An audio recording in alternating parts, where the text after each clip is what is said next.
We use the Windows Explorer to manage files. Next, we're going to manage disks.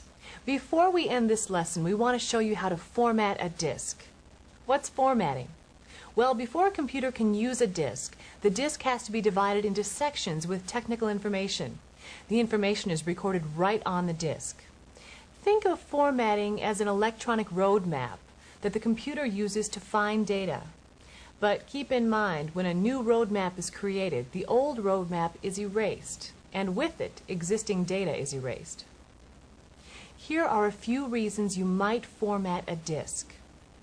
First, you may have bought disks that are not formatted.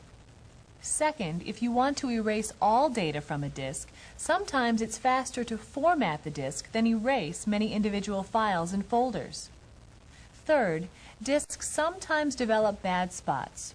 Formatting can make the disk usable again. Finally, you can format a disk that will start your computer if the hard drive ever fails. This happens rarely, but formatting such a disk is still a good idea. We'll start by removing the disk we've been using and inserting an unused disk. We double-click on the My Computer icon on the desktop. In the My Computer window, we right-click on the icon for Drive A. In the middle of the shortcut menu is the Format command. When we click on it, the Format dialog box opens. The box at the top lets you set the capacity of the floppy. When we click on the drop-down list arrow, there are two choices. Here's how to pick one. Hold the disk with your left thumb on the label and the metal slide facing away from you. If there is a rectangular notch in the lower right corner and the letters HD in the upper right corner, the disk is a high-density disk.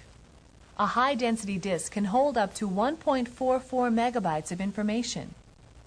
If the lower right corner doesn't have a notch, the disk is a double-density disk. A double-density disk can hold up to 720 kilobytes of information. A high-density disk holds more data than a double-density disk. Disks purchased from retail outlets usually list the disk density and capacity on the box. Once you've discarded the box, you'll need to rely on the physical characteristics of a disk. Our disk is high density, so we click on 1.44 MB or megabytes. The next panel in the dialog box allows us to choose one of three format types.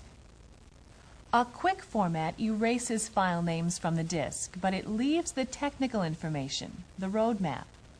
A full format erases all data and puts down a new road map. A full format takes a minute or two longer than a quick format. The third choice is copy system files only. System files are files used to start the computer and start Windows 95. This option doesn't erase any data. It only copies the system files. We make sure Quick is selected. Then we click on the Start button. A scale at the bottom of the dialog box marks the progress of the format. When Windows 95 is done formatting, the results are displayed in a box. The box shows how much total space the disk has, how much is taken up by bad sectors, and how much space is available. To close the two format boxes, we click on each one's Close button. We also close the My Computer window. We remove the disk from the computer. That's the end of this lesson and this course.